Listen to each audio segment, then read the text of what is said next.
Good afternoon or morning or whatever time of day it is. This is Inadequate Mother Podcast and I'm welcoming you to this episode. I think we're in the 4th month now since I launched. And this episode you've clicked on because you're interested in the different styles of parenting and gentle parenting being one of them. It's a type, a style of parenting. And this interview, I don't want to say it's an interview, it's just a general conversation with one of my best friends that I've known for years. And he recently become a single father to his 2 young children and has 50% custody. And he's just, he's been through life and through a lot of successful businesses and now just literally dedicates his time and focus to raising his children. And he's an information guy. Like, one of those friends that you just call up when you want to know something or you need a contact or to know where to go or who to ask. He's your guy. He's just a really valuable friend of mine. And when I decided to become a podcast host, he was one of the most influential people that just encouraged me to do it, because he's a dream seeker and he will champion you and encourage you to follow your dreams. And we filmed this I think last year. So it's content that I'm reusing when I kind of did my trial launch and then stopped, re-evaluated how I was going to create the content and then, started again. Because here's the thing, you don't get it right first time. Your first podcast will be shit. Your first, photograph shoot will be shit. Anything you start will be crap, but you progress and progress and progress and you keep going. And yeah, looking back at this conversation though, it was a good conversation because it was just 2 friends, and I've been having these types of conversations with Lenny for years. So I hope you enjoy it. Comment below his age. I said there'll be a prize for the right guess. You won't guess it. But yeah, I hope you have a really fantastic week. Remember that we are all in this parenting journey together and we all feel like we're not enough. And it is just about sharing, being vulnerable. And yeah, my first daughter, bless her, I am realising she got a version of me that was very much learning. And my second daughter, she's getting a different version of me. And I have had to repair and say sorry for things that she didn't get from me that my younger daughter is getting. Let's say a gentler mom. But that is life and we have to forgive ourselves and be kind. And yeah, so I hope that this podcast is enriching you, and I will encourage you to subscribe, engage with me on Instagram, Hayley Brown and Co. Mwah.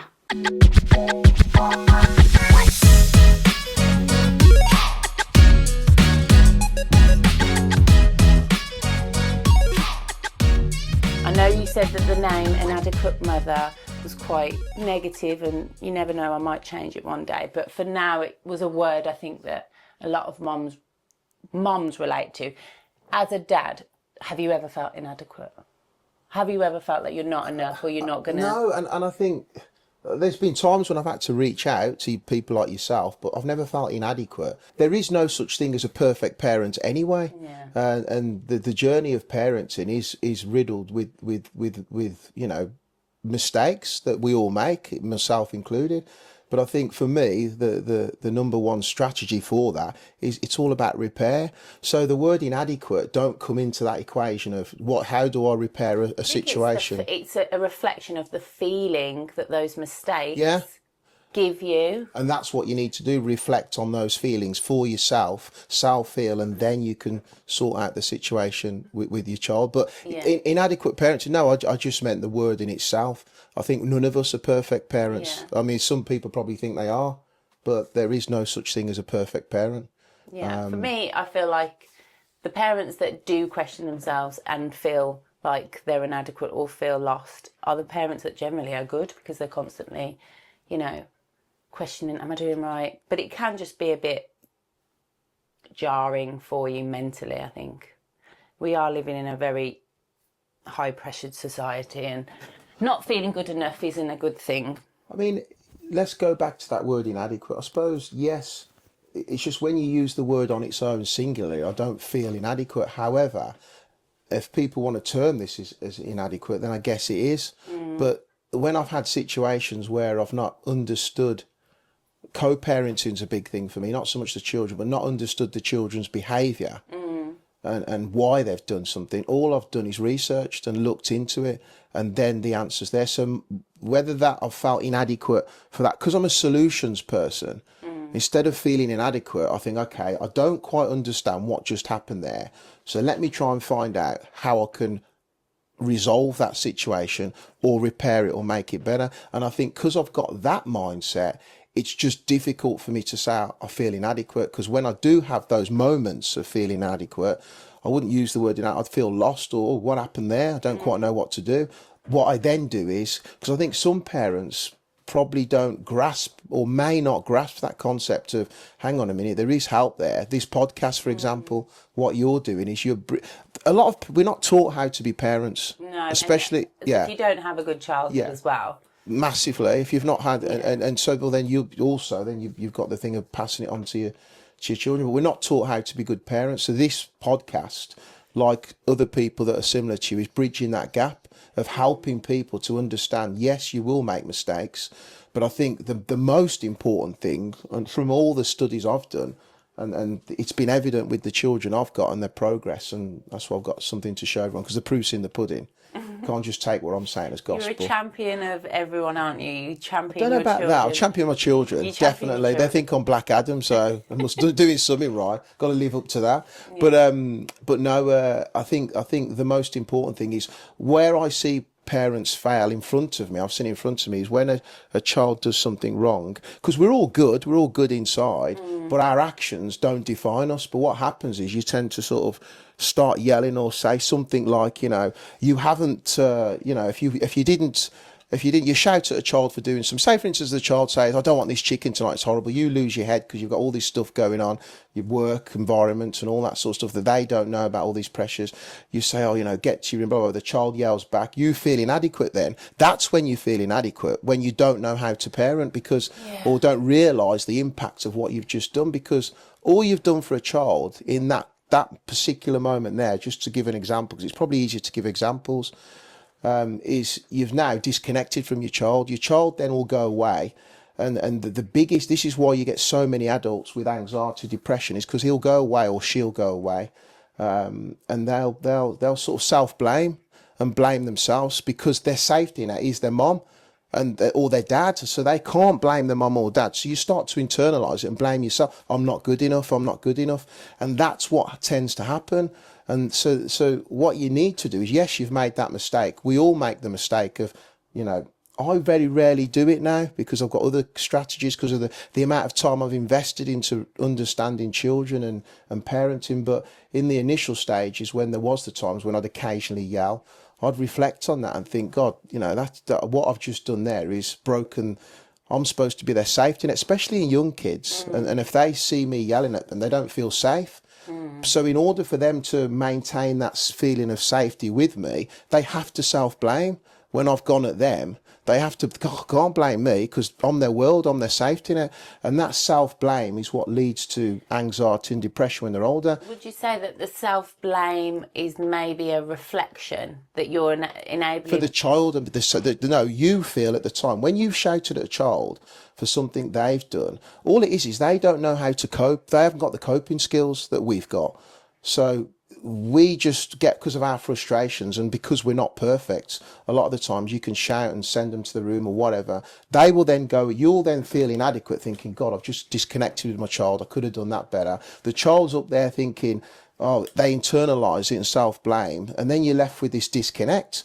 And so what all you need to do, because therapy is something adults have now. Therapy is about revisiting memories from childhood, and the memory or the story is never going to change, but there's a repair process that can happen in therapy. Well, you can do that as a parent. Just because you've made the mistake and the story's there, it don't mean you can't repair it. And what I mean by that is, for example, a repair in that situation is when you've thought about it, you process it, instead of just apologising, because some people think apologising is, it's not. Apologising is ending the conversation. I'm sorry that I shouted at you, but if you hadn't have said the food was crap, then I wouldn't have shouted. It's still blaming the child. The child's still going to go away and think, oh, it's my fault. What the repair is simply this, and it's what therapists do to us as adults.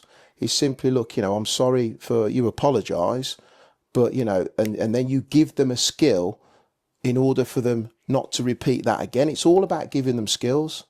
I know we've gone a bit deep, bit quickly, but I think it's so important that is, to me, if someone has said to me, what is, because obviously we can talk about what else I've done to empower the children and empower myself as a parent. But I think the number one thing is that therapy. You can give your child therapy through the mistakes, rather than wait till they become an adult and then they've got to go and get the therapy to revisit the story they had as a kid, to then put the repair process in. And an example of that is any one of your listeners now that's had and even yourself, that's had a situation where they look back at their life and they think, I wish my dad, if they found a note of a parent that had passed to say, look, I'm sorry for this particular incident, blah, blah, blah, and you know what, it wasn't your fault. But that there is repair. Now, if everyone will resonate with that, there's not anyone out there that's got a situation that wouldn't love to hear the parents say that. And that's what you can do now. As they're growing up, you can do it now, because if you don't do it, that all you're doing there is you're building your child up to be one of these people that you haven't given them the skills to regulate all these emotions that they're going through. And that's, for me, the most important thing in parenting before anything, because you will make this is titled perfectly Inadequate Parenting. You will make those mistakes, but you need to know that the biggest thing, and it's out there, the research, that is to repair. We have got access to a lot more information, loads. and so that's something that you've obviously used, because you've got older kids, haven't you? And you've got younger kids. Yeah. So do you think that's where the difference has been for you, is that you were able to gear up and strategize a bit more because there was just a bit more information than 20 years ago? Yes, to a degree, 100%. We've definitely 100% agree with that. Yeah. But also, I think the gearing up, you resonated when you said the word gearing up. The gearing up has come mainly from the problems faced. And when I've got a problem, I look for the solution. And I think instead of being... You've become more of a problem solver than you were 20 years ago, so you're just more equipped because of age-wise wisdom? I don't think age is a sign of wisdom. No, I think in some cases... I think what I'm trying to say is that I think with the problems I've had before are just a different type of problems I'm having now in terms of parenting. It's just that the same strategy was used with both cases. In other words, yes, the information wasn't there, but it was still there. I just went and found it. Right. There's always a solution, whether there's technology or not. There's always a book in a library. Have you always been? Because I would describe you, and I remember, when you first started your journey on your own as a dad, we kind of had a lot of disagreements in our parenting styles. Yeah. Which is why I bought something here. Oh, God. I've bought the proof in the pudding. No. So I'm quite a hard, I wouldn't say I'm cold, but I saw a social media post that someone sent me, and they said, Hayley, I really think you'd appreciate this. And I really did. This woman, she was talking about how being a gentle parent, and this kind of term that keeps bouncing around, gentle parenting, and it's all about, like you said, nurturing that connection, practicing empathy, and just having that one-on-one respect and communication, which is all no one can argue against that. No one can say that that's not the best way. But when you are a woman, I feel like it is and you're a single mum, it is a bit of a privilege. And you do have to bring a certain element of masculine energy. And that was the term she used. And I thought to myself, is that the right term? Because you know how masculine and feminine energy, it's not a thing anymore. And we're not going to touch on that. But I resonated with that post a lot because when my daughter once said, Mum, you're really cold, I was so heartbroken because there's things that come out their mouths and I'm like, shut up, you're talking crap, you're just being an arse. But she was right. She was right when she said you're cold. And it hit home because I remember my mum. Have you revisited that with her? No, not yet. See, Can I just say something? The most important thing is when your child displays something, revisit it and repair it. But I kid you not, Lenny, you've got little ones now. When those little ones, in today's world, the digital age, turn into teenagers, having their ears is going to be another challenge. And I know you've got you know what? You wouldn't be alive if you didn't have these challenges. Yeah, and Go for them. I cannot wait to see you in don't think for 1 minute I'm not going through the same challenges with the older ones now. Yeah, no, I know. Because that's exactly what I'm doing with my eldest son from my first marriage. Having and mentoring their ears him is one thing, and I think we agree on the fact that we're trying to It's the connection that gets their ears, though. Yeah. And you've had a disconnect, for example, just that one thing there when I said to you on camera, have you repaired that? And you said no. There's the disconnect. So if the disconnect has gone, then it's going to be hard to have their ear. But going back to what you said, and I'm just so passionate about children and raising them. Gentle parenting, there's a difference between gentle parenting and permissive parenting where you're just letting them run.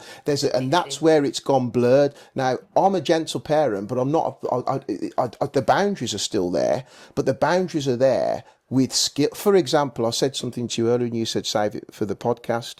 Sometimes it's easier to give people analogies because not everybody, I'm trying not to use big words at all because sometimes it's hard for people to resonate or the penny drop. Now, an example is this, and because permissive parenting is different to gentle parenting, but they've been blurred. Where I've seen some people that it's just got to the point where there is no boundaries. Without the boundaries, and then it becomes permissive parenting. Gentle parenting should not involve the abstination or the lack of boundaries. That's the difference. There's a blurredness gone on with a lot of things. But for example, the analogy I'll give is swimming. If you're teaching your child to swim, he needs to learn life skills.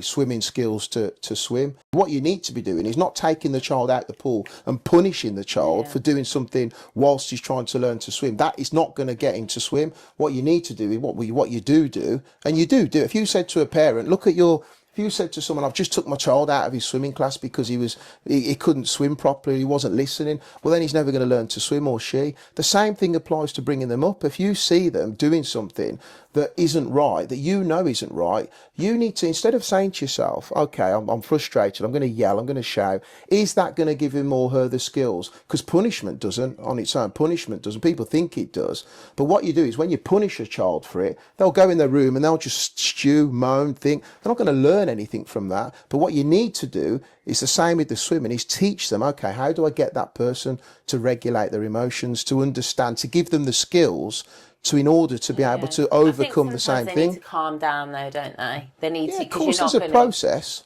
There's a process. With mine and even me, I need to calm down because we are limited.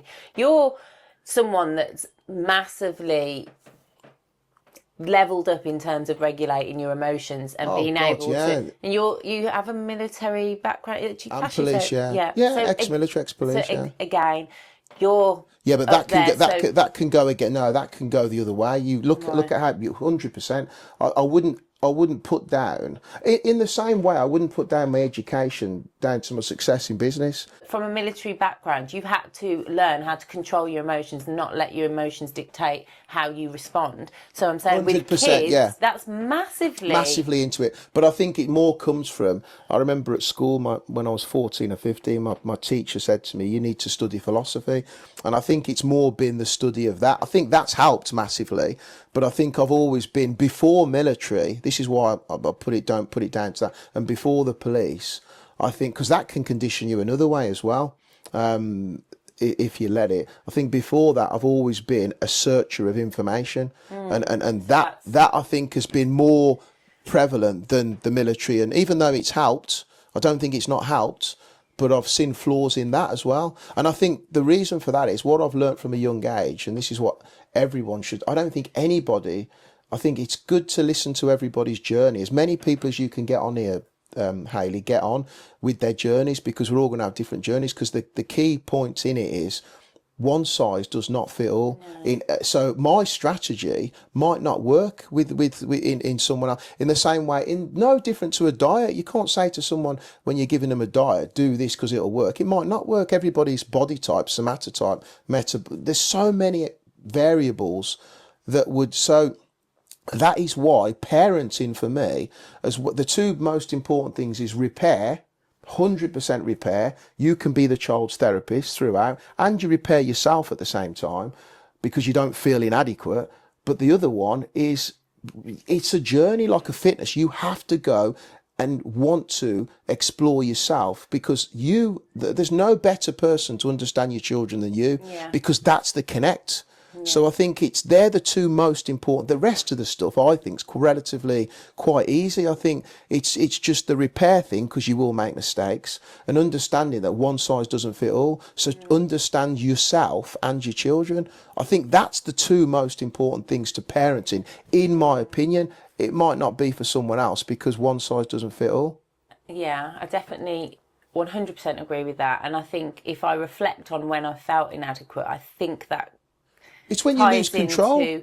When you lose not just that, but losing my mum was a massive thing for me in my parenting journey, because that was at the start. You know, Kyla was 6 and I lost my mum to her demons, her illness, her depression. She let life get the better of her, and I didn't understand. I was like, what? So she didn't know herself. Did you have any blame in there, self-blame? Massive blame. There was a lot of, there was just a lot. Now, if you had a note off your mum now saying it wasn't your fault, Hayley. I think I am more... You've got it now. To the point of understanding as you get older, you learn a lot from your kids. And again, what you said about knowing yourself and knowing your kids. But your kids are there and they're teaching you so much, but they're teaching you about your parents, like, because you've become them, and you're like, oh, that's why they did that thing, or that's why they made that mistake, or shit, that's really hard and I blamed them. Or, you know, you've got a bit more empathy for your own parents that maybe back then you didn't. I think I've had an interesting journey. You said earlier at the start that I'm not really one for camera, and I'm not. Me personally, if I didn't have children, I'd never be in front of a camera. That's because it's just not my cup of tea. However, do you think it's important for the new generation? This is what I'm about to say now. It's funny because there was at the start of. I'll just briefly talk about it was Cruise. If any of you haven't seen the film The Pursuit of Happiness, it's a true story. Chris Gardner, who I've actually connected with, Will Smith played him. There's a scene in the film where the dad's frustrated with life. He's homeless. I don't know how you talk about my journey. I mean, his journey's epic. He's homeless with a child, and he's running out of money, and he's got this little 6-7-year-old, and he can't sell his bit of equipment, and he's panicking, and the child's just being a child and playing basketball, and he throws, and it really hit home to me, so much so I'll pull out something in a second. And the son throws this basketball in, and all parents have done this at some point, unless you completely don't see your children, and And the dad looks down at the son and goes, "Stop it! You're no good at basketball." Because his dad's thinking, "What's the point in throwing the bat?" And the look on the child's face to the dad suddenly realised he'd just shattered his world.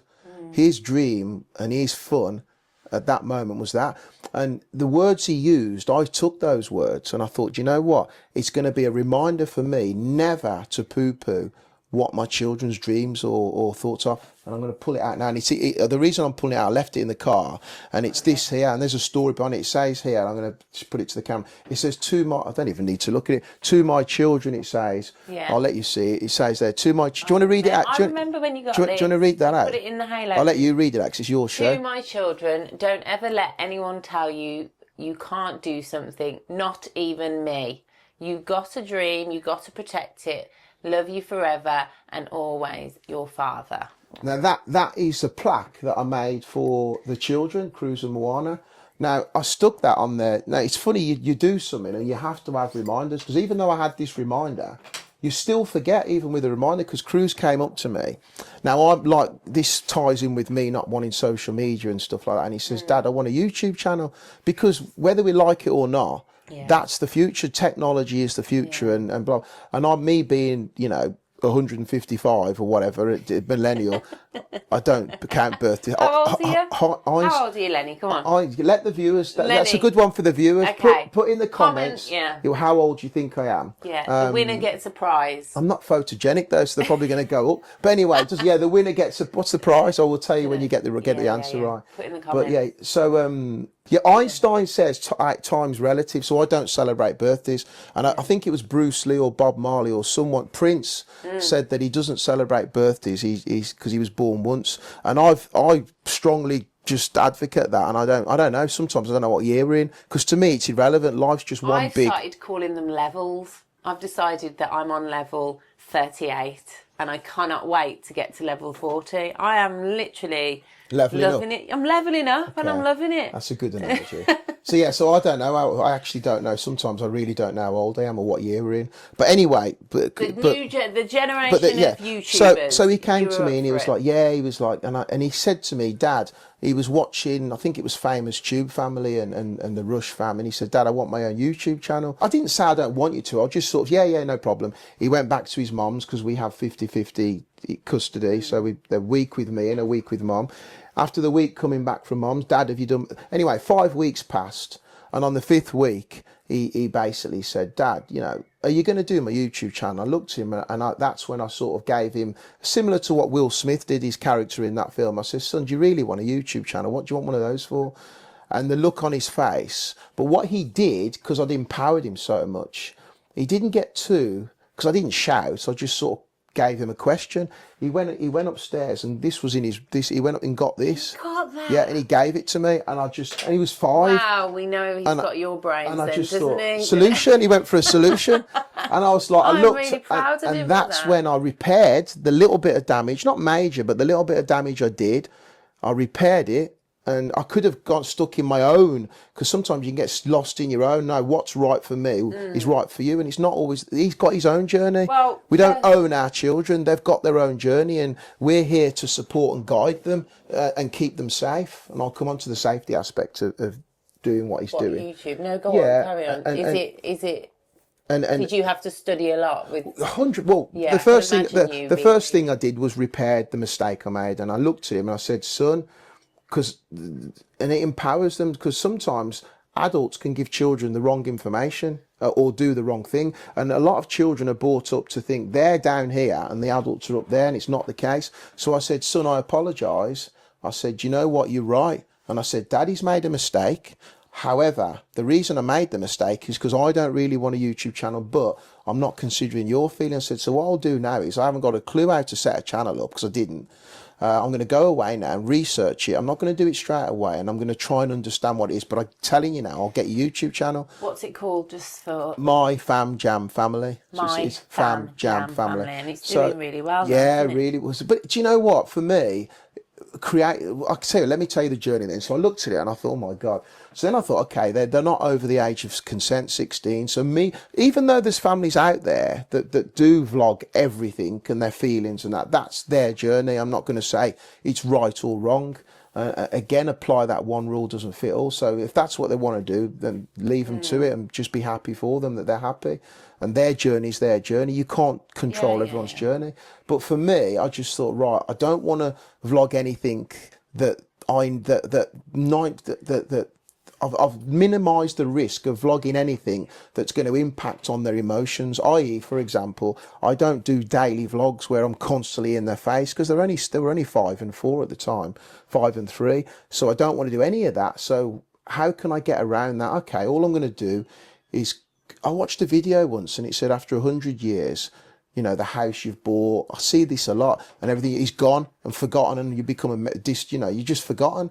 So this YouTube channel, what I realised doing it was that my great-great-great-grandkids, unless something happens to the technology, are going to see me. I mean, I've got no memories of me as with my dad. Exactly, that's what I love and all about they're going to see is fun. So I thought to myself, okay, if I'm just going to create memories of fun and educate them without realising they're getting educated, and I'll come on to how that works with his school. If I can do that, for me, that's priceless. And as long as I'm not doing their emotions or their feelings and it's just fun, the chances of them at 16 saying, Dad, why did you they're going to want to see their dad. So I've minimised it as much as I can. So I've gone down that route, looked at that, explored that. So if anyone does look at the channel, there's nothing on there about emotions. It's just pure fun. The education, there's loads of that. So at first on the channel, I was thinking, crap, I don't want to be in it. I did the typical, okay, I'll set one up in my head.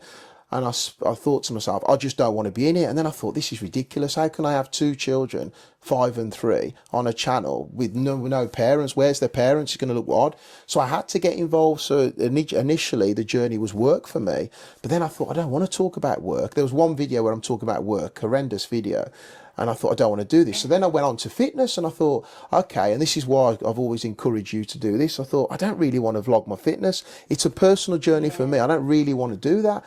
But organically, what I realised is my passion is my children anyway. So there was no not doing it, but I just didn't know where I fitted in until we started to get emails from people like the last one, Ace Luffy, who sent us £1,000 worth of dance mats.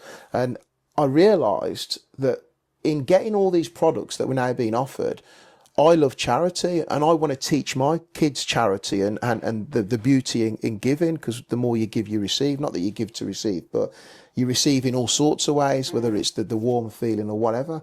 So I've now realised that they've actually saved me to a degree, because when I had the kids, the one thing that did stop, because I'm looking after businesses, looking after a 5 and a 3-year-old, or they were 4 and 2 at the time, I didn't really have time to do charity work, to be honest, and that's something I always loved doing.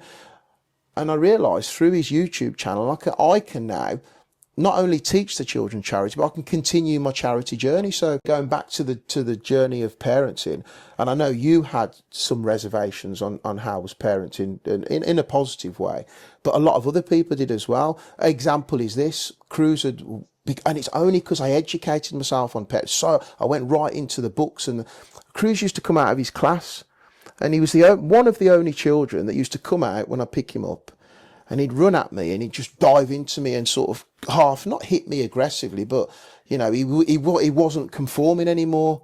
And I thought to myself, what the hell is he doing that for? Now, a couple of other parents, I saw that the parents would go, stop it, and shout to him. And I think, oh, okay, that's fine, that's your journey, but I want to understand why he's doing it. So then I thought, hang on a minute, is he doing this in school? Which is why I bought something here.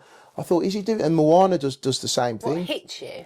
Comes out of the class, runs out and like throws his book back at me. It might have something to do with the fact that you built like a tank, Lenny. But he throw, not necessarily hits, but he'll throw his book bag down at me, and I'm like, what the hell's going on here? I'm thinking, why don't you just walk out like the rest of the children, walk out in an orderly, and that's what you should do, and that's what we're taught. And we think, so I'm thinking to myself, is he doing this in the class?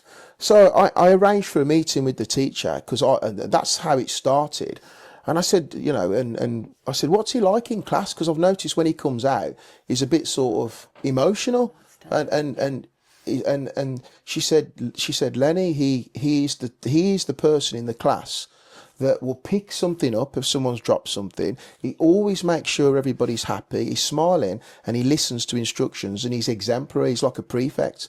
So I went, right, okay, then. I said, well, and then I started to feel a bit inadequate. So inadequate parenting is right. So yes, I suppose I'll do it. But then I looked for the solution and I researched, and what I found was from every angle I looked at is because when they're 4 and 5, because he's only 5, he was 5 when he doesn't do it now. He's conforming that much in that class for 6 or 7 hours that it's like a release when he comes out. And the worst thing you can do is, and I virtually every parent, in my opinion, I'm not saying every parent should say it's the worst. In my opinion, the worst thing you can do from what I've looked at is the first thing people do is, how was your day? Yeah. And it's just too much. It's like, just leave him.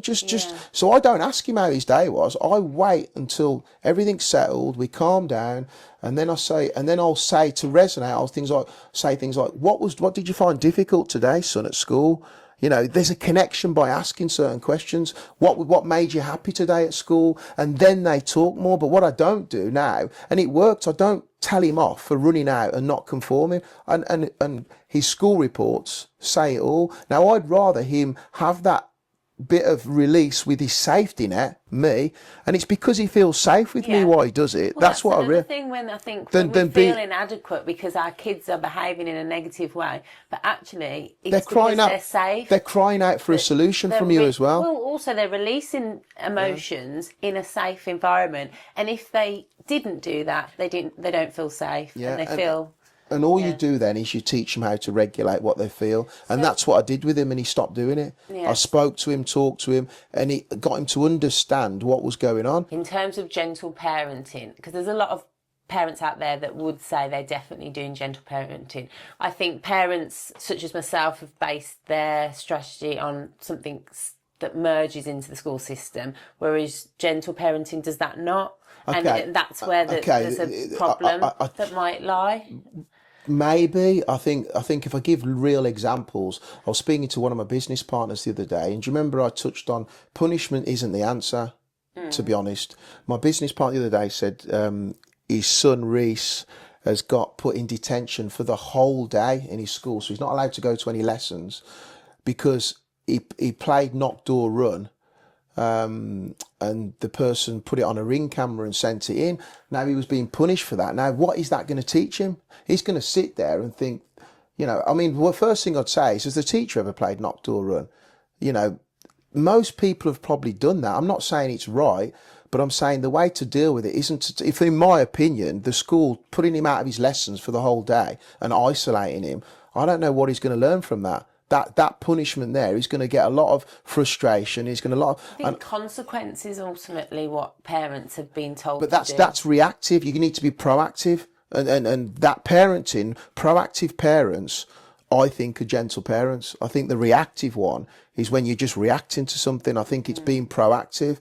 I think there's a difference between the two, and it gets a bit. It's definitely the healthier option, and I think now if you put into ChatGPT, because I've done it in terms of wanting to know the parental topics that are being searched, raising emotionally strong and resilient children is the number one fear of parents and what they want to know. So with gentle parenting, that's what you're doing. You're focusing on their emotional development, aren't you? Well, the emotional development, and it's out there, with the top research is out there, emotional development is the foundation for intellectual intelligence. Right. So, but people bypass the emotional intelligence and go straight onto the intellectual. Example is, with the school system, how that ties in is Cruz.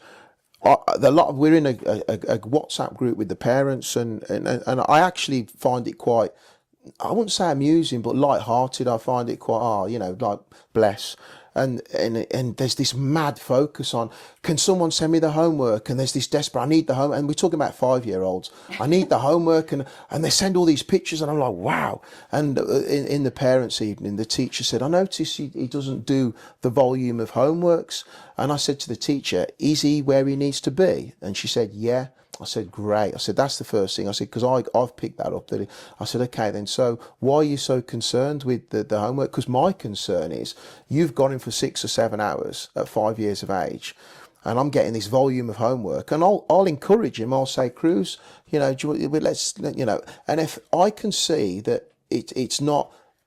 It's not going to benefit at that time. I'm just leaving it. Yeah. And they were a little bit concerned to start with. And I said, well, I'll get concerned if he's falling behind, but you're telling me he's above where he needs to be. So I'm looking at the emotional thing that I need to build with him. I'm not looking at the intellectual one as much as they are. I'm looking at the emotional side. And although the schools think they're doing the emotional side, I don't think they do. I think that's where it's lacking, because that is the foundation for, I can't remember the doctor that's the leading pioneer on it. But what happened was so his homework. So what I did is I thought, with the YouTube channel, I looked at the syllabus and I thought, okay, they're doing a lot on Guy Fawkes. So I did a Guy Fawkes vlog where Guy Fawkes came to the house, made it all fun, but in the process researched Guy Fawkes. I didn't know there was 36 barrels, even though I think it's irrelevant, in the real world. But it's a part of learning and memory retention. I get all that. So we researched it and made it into creative play. I kid you not, he was the only child, and the teacher made a point that come top of the class. So what I do is I'll mirror when it's required something there and just see the results. And so for me, I'm not one of these people that think that the schooling system, in my opinion, for my children, needs to be adhered to by as much as or as frantically as I see some of the parents. It's like, I only get 3 hours with him or 2 hours when he comes home. I don't want to spend those 2 hours forcing him to do something that's going to put him in a bad mood. He's not really going to learn much. He's just going to learn, I hate doing this because you've made. And I just see when he comes home, that's my time with him, especially being a parent that hasn't, in a year, half of a year, in 20 years, 10 years. And that's why I think the journey's personal. My personal journey, I'm not saying to anyone out there, don't do your homework with your children. I'm saying encourage it. But for me, it's find your own journey with it and apply that with everything, whether it's your diet, your fitness.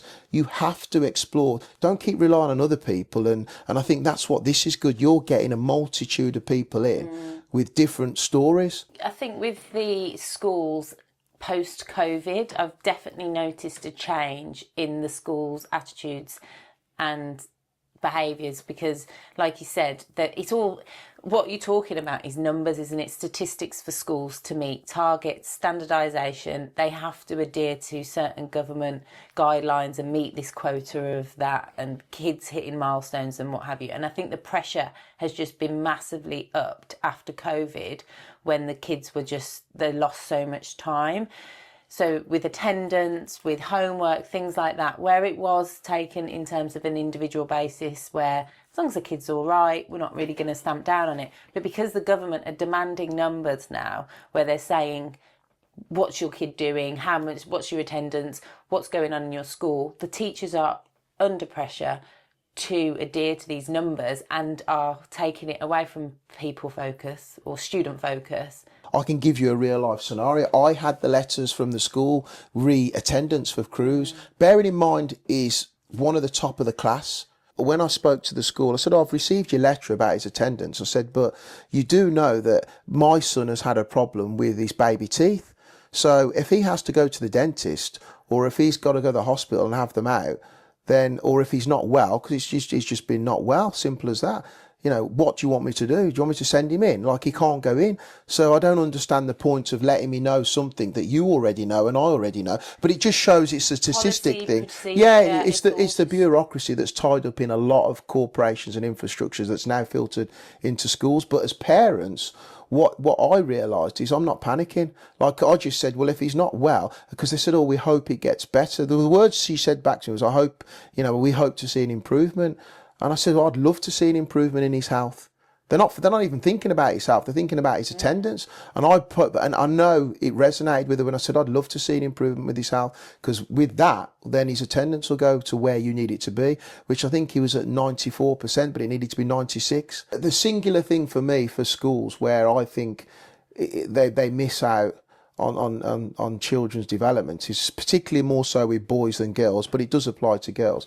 They need to be out more and exhausted. They need to be going out, and instead of just sat. Leon said that. They do. Who came on last? Oh, right, okay. He, the life coach, he said he doesn't understand why the schools are expecting boys that are full of testosterone, they full need of energy. They need to be exhausted. They're not allowed to go and explore. They're getting told off for exploring and stuff. Well, it's funny you say that, told. Well, whoever Leon is, he's spot on, in my opinion. I think children massively, particularly boys, need to be going out there and getting physical. But there was something else you just touched on there. Now, I call it the sixth sense. Other people can call it imagination, daydreaming, whatever.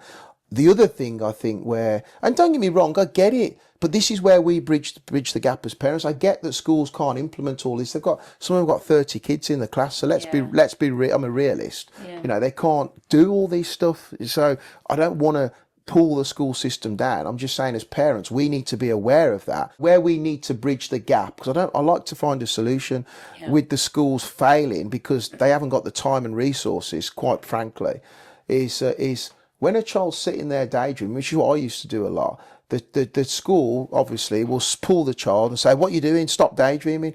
But that there is a creative everything, right? This camera, the telly, I don't know, anything on the planet, unless it's a tree and it's nature, anything man-made was created by someone's mind, imagination, full stop. Nobody can argue with that. That's a fact. So if you've got this here, that camera, this jumper, created by someone's mind.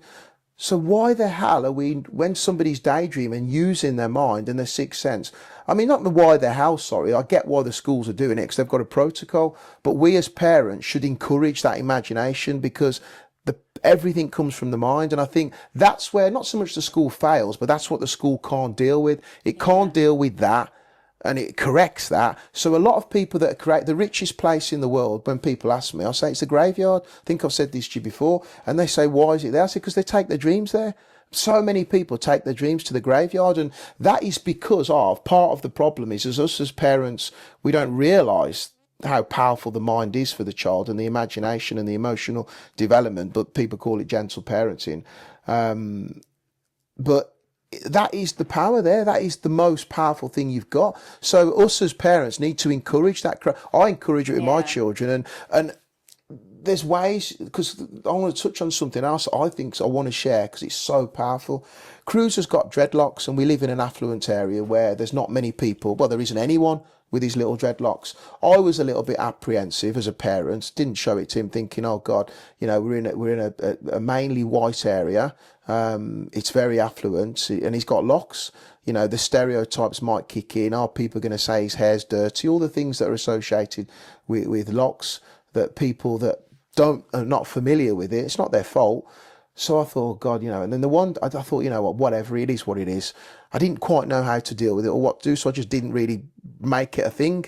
However, one day Cruz came to me and he said, he was in a play area and someone said something not very kind about his hair.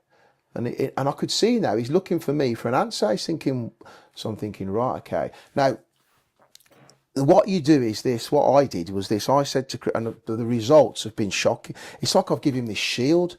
So I said to him, Cruz, what it is because a lot of parents, and you see it in other situations, and I've seen it in the school where a little 5-year-old does something wrong to another 5-year-old, and the parents then say, "Don't play with him," which is absolutely. I kid you not. I've had that, and it makes my blood parents. If you do that, you need to self-reflect. That's where they haven't self-repaired. Or they've called the school and not called you, and then you've got a teacher saying so and so's rang us up, and apparently they don't want Haver to do this. Kids are going to make these. So in the same way, some other child somewhere, again he's age 5, has said something not very kind about his hair.